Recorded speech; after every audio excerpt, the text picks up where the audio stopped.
Welcome to Auto Collision. I chose this program because I enjoy working on cars. When I was younger, I was always around my uncle working with cars, and I just got interested in it. A day in Auto Collision, you do journal work in the classroom when you get there. And after your journal is in attendance, you go out into the shop and just work on your projects for the rest of the day. At the end of the day, we clean up the shop. Depending on which project, if it's a fender, you do metalworking practice and taking dents out. And if it's a bumper, there's plastic repair. We learn how to paint, fix dents, fix rust. We learn how to detail cars. You learn teamwork because some projects you're working with friends, so you gotta work together to get that big project done. You can earn a ASE certification.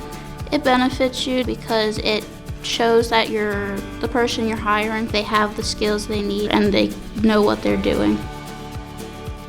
I would recommend this program because the teacher is super nice and he helps you a lot. I think it's a pretty good opportunity to meet other people. If you have the opportunity to come to Career Tech, I say try it.